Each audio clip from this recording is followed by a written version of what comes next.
Class 12 12 ক্লাসের গল্প হলো রূপনারায়ণের কুলে। লিখেছেন রবীন্দ্রনাথ ঠাকুর। রূপনারায়ণের কুলে লিখেছেন রবীন্দ্রনাথ ঠাকুর।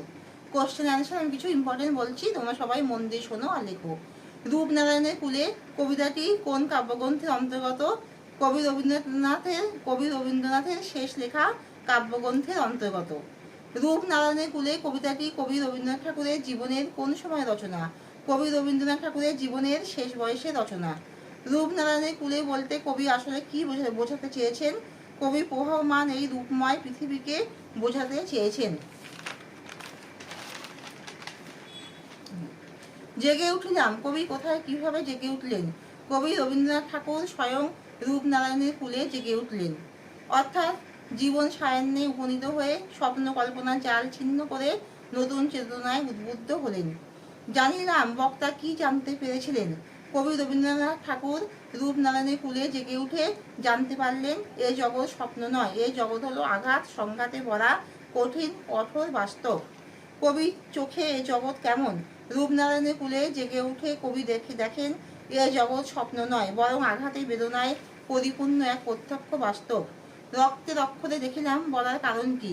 রূপনারায়ণের কুলে জেগে উঠে কবি আঘাতে যন্ত্রণায় বাস্তব অভিজ্ঞতায় নিজের প্রকৃত রূপ আবিষ্কার করাকে রক্তে অক্ষরে দেখিলাম বলেছেন। চিনিলাম আপনারে, কবি কিভাবে নিজেকে চিনলেন? রূপনারায়ণের কুলে জেগে উঠে কবি রবীন্দ্রনাথ ঠাকুর আঘাতে বেদনায় নিজের সত্যস্বরূপ উপলব্ধি করার মাধ্যমে নিজেকে যথার্থভাবে চিনলেন। সত্য যে কঠিন বলার কারণ কি? মানব জীবনে সত্য উপলব্ধির পথ মসৃণ নয়, সত্য অনেক দুঃখ ও দাবি নিয়ে আসে, তাই কবি সত্যকে কঠিন বলে মনে করেছেন। সত্যকে কবি কিভাবে গ্রহণ করেছিলেন?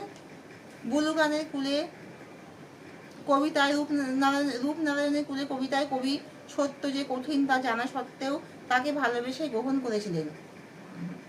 সে কখনো করে না বঞ্চনা। বক্তা সে বলতে কাকে বুঝিয়েছেন? কবি সে বলতে জীবন সত্য উপলব্ধির কথা বলতে চেয়েছেন। সে কখনো করে না বঞ্চনা, এমন কথা বলার কারণ কি?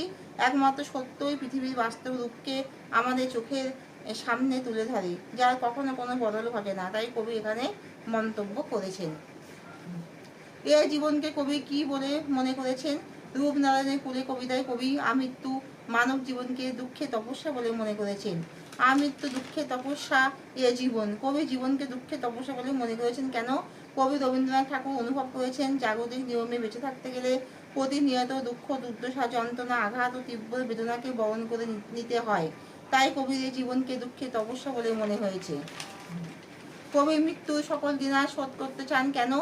জীবনে প্রাপ্ত সময় কিছু নিজের সঙ্গে মৃত্যুর কাছে সমর্পণ করে কবি জীবনের সব দিনায় মৃত্যুতে শোধ করবেন বলে মনে করেছেন। রূপনারায়ণের কুলে কবিতাটি কোন গভীর অর্থ প্রকাশ করে? রূপনারায়ণের কুলে কবিতার মাধ্যমে কবি রবীন্দ্রনাথ ঠাকুর মানুষের আত্মানুসন্ধান ও আত্মস্বরূপ উপলব্ধির গভীরতম সত্যকে প্রকাশ করেছেন। আমৃত্যু কবি কিসের অন্বেষণ করেছেন? কাকে ভালোবেসেছেন? কবি রবীন্দ্রনাথ ঠাকুর আমৃত্যু দুঃখে তপস্যার মাধ্যমে সত্যকে অন্বেষণ করেছেন এবং সত্যকে ভালোবেসেছেন।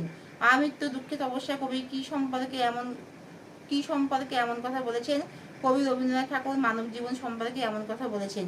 সত্যের দারুণ মূল্য লাভ করার জন্য কবি কি করেছেন? কবি রবীন্দ্রনাথ ঠাকুর সত্যের দারুণ মূল্য লাভ করার জন্য আজীবন দুঃখে তপস্যা করেছেন। কবির মতে আজীবন দুঃখে তপস্যা কি? কবি রবীন্দ্রনাথ ঠাকুরের মতে এ জীবন আজীবন দুঃখে তপস্যা। তাহলে এখানে শেষ করছি। তোমরা সবাই কিন্তু মনে করে সাবস্ক্রাইব দেবে। আমি তোমাদের সবার সাবস্ক্রাইবের জন্য ওয়েট করছি, কারণ যত বেশি করে সাবস্ক্রাইব আসবে আমার তত বেশি ইন্টারেস্ট লাগবে এই এত কোশ্চেন অ্যান্সার তোমাদেরকে পড়ানোর জন্য আমি আবার তোমাদের সামনে আসব। তাই আমি চাইছি যে ভিডিওটা হয়ে গেলে যেন প্রচুর সাবস্ক্রাইব আসে, তাতে আমি অনেক হ্যাপি থাকবো এবং আমার মনটাও ভালো থাকবে। তাহলে এখানে শেষ করছি।